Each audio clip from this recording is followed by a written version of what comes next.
नमस्कार दोस्तों, मेरा नाम है गौरव। आप देख रहे हैं राजपथ। आज हम चर्चा करने वाले हैं एक ऐसी खबर को लेकर जो खबर मेन स्ट्रीम मीडिया आप तक नहीं पहुंचा रहा है, और ये खबर आप तक पहुंचाना बहुत ज़्यादा ज़रूरी है क्योंकि ये खबर आपके हित की है, देश के हित की है, देश की सुरक्षा से जुड़ी हुई है। 5 मई को महाराष्ट्र ATS पुणे से DRDO के एक साइंटिस्ट को गिरफ्तार करती है, एक डायरेक्टर साइंटिस्ट को गिरफ्तार करती है जिसका नाम प्रदीप कारुलकर है। प्रदीप कारुलकर पर आरोप है कि वह पाकिस्तान के साथ भारत की सुरक्षा से संबंधित, DRDO के हथियारों से संबंधित, सुरक्षा से संबंधित, DRDO में और बनने वाले हथियारों के मैप्स और उनकी जानकारी, खुफिया जानकारी पाकिस्तान में एक लड़की के साथ शेयर कर रहा था। प्रदीप कारुलकर को ATS द्वारा गिरफ्तार कर लिया जाता है, लेकिन ये खबर सुर्खी नहीं बन पाती। ये सोचने वाली बात है, आपको भी सोचना है और हमको भी सोचना है, और हम तो बताएंगे आपको आज कि ये खबर, प्रमुख खबर क्यों नहीं बन पाती, मेन स्ट्रीम मीडिया इस पर चुप क्यों रहता है, आपके टीवी स्क्रीन पर ये खबर क्यों नहीं चलती। आपके टीवी स्क्रीन पर यह खबर इसलिए नहीं चली, इस पर डिबेट इसलिए नहीं हुए, इसका एक मुख्य कारण ये है कि प्रदीप कारुलकर, जिसको गिरफ्तार किया गया है, पाकिस्तान के साथ भारत के हथियारों की, DRDO की खुफिया जानकारी शेयर करने के आरोप में, जो पाकिस्तान में एक लड़की को भारत के खुफिया तंत्र की, DRDO में जहां हथियार बनते हैं, भारत की जो हथियार तकनीकी है उनकी जानकारी शेयर करने की, वो व्यक्ति RSS का संघ प्रचारक है। जी हाँ, प्रदीप कारुलकर RSS का संघ प्रचारक है, निरंतर RSS के कार्यक्रम को अटेंड करता है। RSS की एक शाखा है संस्कार भारती, उसमें 12 साल तक मंत्री रह चुका है। संगीत याविषयी बापूरावांनी गायनी कळा हा ग्रंथ लिहिला। आज त्या पुस्तकाच्या नव्या आवृत्तीचं प्रकाशन होणार आहे। तत्पूर्वी प्रदीप कुरुलकर या पुस्तकाविषयी थोडक्यात माहिती सांगतील, त्यानंतर पूजनीय सरसंघचालकांच्या हस्ते पुस्तकाचं प्रकाशन होईल। हे पुस्तक डाव्या आणि उजव्या प्रवेशद्वाराबाहेर भारतीय विचार साधनेच्या पुस्तक विक्री केंद्रावर आज विक्रीसाठी उपलब्ध आहे। गेला सुमारे तासभर प्रांगणीय संगीताचा एक सुंदर प्रात्यक्षिक आपण सगळेजणच बघत होतो। भारतात या प्रांगणीय संगीतासाठी, त्यातील गुणवत्तापूर्ण वाढीसाठी ज्यांनी प्रयत्न केले, त्यात स्वर्गीय हरिविनायक उर्फ बापूराव दाते यांचं नाव प्रामुख्याने घ्यावं लागेल। राष्ट्रीय संसद संघाच्या घोष विभागासाठी प्रांगणीय संगीतावर आधारित बांधलेल्या रचना हे स्वर्गीय बापूरावांचं योगदान सर्वश्रुत आहे। या रचना बांधत असताना हिंदुस्थानी व कर्नाटकी रागदारीवर आधारित त्यांची निर्मिती स्वर्गीय बापूरावांनी केली आहे। निर्मितीच्या या प्रवासात, किंबहुना अभ्यासात, वेगवेगळ्या रागरागिणींचा सखोल अभ्यास करताना पारिजातमसारख्या नवीन रागाचीही निर्मिती बापूरावांनी केली आहे। या रचना प्रथम मेलडी स्वरूपात होत्या, ज्या आज आपल्यासमोरही वाजल्या, परंतु पुढे हार्मनी बांधण्याचे, स्वरमेलन बांधण्याचे प्रशिक्षण घेऊन या केलेल्या मेलडींमध्ये प्रस्तावपद, इंट्रोडक्शन, सेतू, ब्रिज यासारख्या आवश्यक गोष्टींचा त्यात नव्याने सहभाग करून त्याचं हार्मोनायझेशनही स्वर्गीय बापूरावांनी केलं। 70च्या दशकात स्वर्गीय बापूरावांनी आपल्या सखोल अभ्यासातून गायनी कळा या ग्रंथाची निर्मितीही केली। और ये आदमी DRDO में साइंटिस्ट है और पाकिस्तान के साथ जानकारी साझा करता हुआ पकड़ा गया है, भारत की जानकारी शेयर करता हुआ पकड़ा गया है RSS का संघ प्रचारक। और यही एक सबसे बड़ा कारण है कि ये खबर टीवी पर नहीं चलाई जा रही, ये खबर आप तक नहीं पहुंचाई जा रही। इस खबर को लेकर सब लोग चुप बैठे हैं। कई वीडियो ऐसे आए हैं जिससे साफ पता चलता है कि प्रदीप कारुलकर एक संघ प्रचारक है, निरंतर RSS के कार्यक्रम में पार्टिसिपेट करता है, RSS की जो किताब विमोचन होते हैं उसमें पार्टिसिपेट करता है, और ख़ुद अपने मुंह से वो कह रहा है कि वह चौथी पीढ़ी है जो संघ के लिए काम कर रही है। इससे पहले उनके परिवार की पिछली 3 पीढ़ियाँ संघ के लिए काम कर चुकी हैं। वह बताता है कि वह शिशु विद्या मंदिर से पढ़ा है, जो कि स्कूल आरएसएस चलाता है। देश में लोगों की देशभक्ति को लेकर सवाल उठाता है, खासकर मुसलमानों की। भाजपा के लोग आपकी और हमारी देशभक्ति के ऊपर सवाल उठाते हैं। जब भी हम कभी सरकार की आलोचना करते हैं तो आरएसएस के लोग आपकी और हमारी देशभक्ति को लेकर सवाल उठाते हैं और सरकार की आलोचना को देश के खिलाफ बताते हैं, और कई बार तो पाकिस्तान जाने या देश छोड़कर जाने की सलाह भी देते हैं।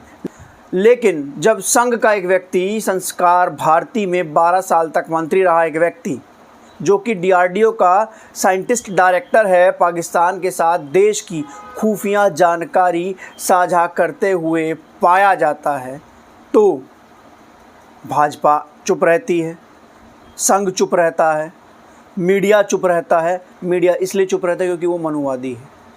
मीडिया चुप रहता है, तमाम लोग चुप रहते हैं। सोच के देखिए, कहीं अगर इस व्यक्ति का नाम प्रदीप कारुलकर ना होकर परवेज़ होता तो क्या होता? टीवी पर क्या चल रहा होता, मीडिया में क्या चल रहा होता, और देश में माहौल क्या होता? हमारे देश में मीडिया द्वारा समय समय पर भूमिका बनाई जाती है एक धर्म विशेष के खिलाफ, एक धर्म विशेष के लोगों को देश का दुश्मन बताया जाता है। लेकिन अब जब संघ प्रचारक प्रदीप कारुलकर पाकिस्तान के साथ जानकारियां साझा करता हुआ पाया गया, तो वही मनुवादी मेन स्ट्रीम मीडिया चुप है, उसके होठ सिल गए हैं। ना तो सुधीर चौधरी ने अपने ब्लैक एंड वाइट पेज पर कोई शो किया, ना ही सुशांत सिंह ने पाठशाला में इसको शामिल किया, ना ही रूबिका लियाकत ने प्राइम टाइम में इसको लिया, और सुदर्शन चैनल वाले सुरेश चौहान के, जो अपने आप को सबसे बड़ा देशभक्त बताते हैं, वह भी इस पर चुप है। कांग्रेस पार्टी ने इस पूरे मामले का खुलासा करते हुए एक प्रेस कॉन्फ्रेंस की, और पवन खेड़ा ने ये बात कही कि आरएसएस का एक आदमी, आरएसएस का एक संघ प्रचारक जो कि डीआरडीओ में डायरेक्टर साइंटिस्ट है, वह पाकिस्तान के साथ भारत के खुफिया दस्तावेज साझा कर रहा है, और उस पर सब लोग चुप हैं। डीआरडीओ एक ऐसा डिपार्टमेंट है जो डायरेक्ट प्रधानमंत्री के हस्तक्षेप, प्रधानमंत्री के नीचे आता है। ये काम वह पिछले 5 महीने से कर रहा था। 5 महीने से वह डाटा शेयर कर रहा था, जानकारी शेयर कर रहा था, लेकिन प्रधानमंत्री को कानो कान खबर नहीं हुई। अब देख लीजिए किस प्रकार से इस मुद्दे पर सब लोग चुप्पी साधे हुए बैठे हैं। अगर इस मामले में उसका नाम प्रदीप ना होकर परवेज़ होता तो फिर क्या होता? मीडिया आप तक वही खबरें दिखा रहा है जो वह दिखाना चाहता है, या फिर जो उसको सरकार कहती है, या फिर जो उसकी मनुवादी विचारधारा की खबरें होती हैं। मीडिया कभी भी दलित, पिछड़ों, अल्पसंख्यकों के हक अधिकार की खबरें नहीं दिखाता। और वो आरएसएस और वो भाजपा जो बात बात पर लोगों की देशभक्ति पर सवाल उठाते हैं, जब आज अपना उनका व्यक्ति देशद्रोह के मामले में फंसा है तो चुप हैं, और साथ ही साथ उनका मनुवादी मीडिया भी चुप है। क्यों? एटीएस, महाराष्ट्र की एटीएस ने पाकिस्तान को गुप्त संवेदनशील सूचनाएं देने के आरोप में गिरफ्तार किया। ये प्रदीप कुरुलकर 14 साल तक संघ में पुणे की शाखा में सैक्सोफोन बजाते थे। चौथी पीढ़ी संघ से जुड़ी हुई है, यानी कि जो इनकी पहली पीढ़ी जो संघ से जुड़ी थी वो तभी जुड़ी होगी जब श्यामा प्रसाद मुखर्जी मुस्लिम लीग के साथ मिलकर सरकार बना रहे थे, जब अंग्रेजों के साथ मुखबिरी हो रही थी। 4 पीढ़ियों से क्या चल रहा है वो आपके सामने अभी आपने स्क्रीन पर देखा। संगठन मंत्री रहे हुए हैं ये संस्कार भारती के। आप में से जो लोग संघ से वाकिफ हैं और संघ के जो सैकड़ों अलग अलग संगठन हैं उनसे वाकिफ हैं, you know RSS is an umbrella organization. In itself it's unregistered, but it has hundreds of organizations under its umbrella. One of them is Sanskar Bharti, a major, very, very important organization. Pradeep Kurulkar, Director DRDO, has been associated with the Rashtriya Swayamsevak Sangh for 4 generations. He used to play the saxophone for 14 years for RSS. He was for 12 years Sangathan Mantri of Sanskar Bharti. This is the 4th generation RSS Karyakarta Swayamsevak. And he was arrested by ATS for giving sensitive information to Pakistan through a woman. एक महिला के जरिए पाकिस्तान में ये संवेदनशील जानकारी दे रहे थे। कहते हैं हनी ट्रैप हो गए थे। असली हनी ट्रैप तो शाखा में जाने से होता है। वो होता है हनी ट्रैप कि आप डीआरडीओ में हैं और शाखा में जा रहे हैं। That is the real honey trap. और ये पहली बार नहीं हो रहा है दोस्तों। ध्रुव सक्सेना का नाम इस मंच से कई बार दोहराया गया, आपकी टेलीविजन पे, आपकी अखबारों में, आपकी डिजिटल स्पेस पे कई बार आप लोगों ने भी लिखा है। आईएसआई का मेन एजेंट बनकर ध्रुव सक्सेना भारतीय जनता पार्टी की आईटी सेल का मध्य प्रदेश का प्रमुख था। यह पहली बार नहीं हो रहा। यशवंत शिंदे का नाम भी आपको इसी मंच से कई बार मैंने खुद ने यह नाम लिया है। नांदेड़ में यशवंत शिंदे जो कि राष्ट्रीय स्वयंसेवक संघ के प्रचारक हैं, उन्होंने खुद हलफनामा देकर नांदेड़ की अदालत में खुद लिखकर कहा कि मुझे बम बनाने की ट्रेनिंग दी गई थी।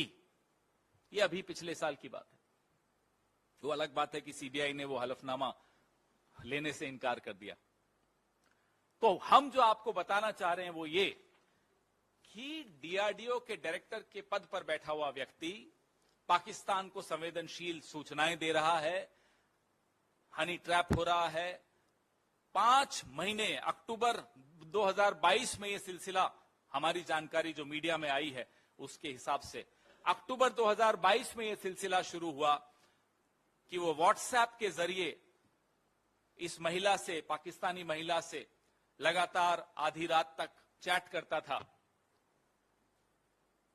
5 महीने, और फरवरी में जाकर इसका लैपटॉप और इसके फोन जब्त किए गए, एटीएस को सौंपे गए। अब ये तो आप समझ गए होंगे कि क्यों चुप है, और अब आप लोग जान भी गए होंगे कि असल में देशभक्त और देशद्रोही कौन है, किसकी विचारधारा, किसकी मानसिकता देश के खिलाफ है। ऐसी और खबरें देखने के लिए देखते रहिए राजपथ। धन्यवाद।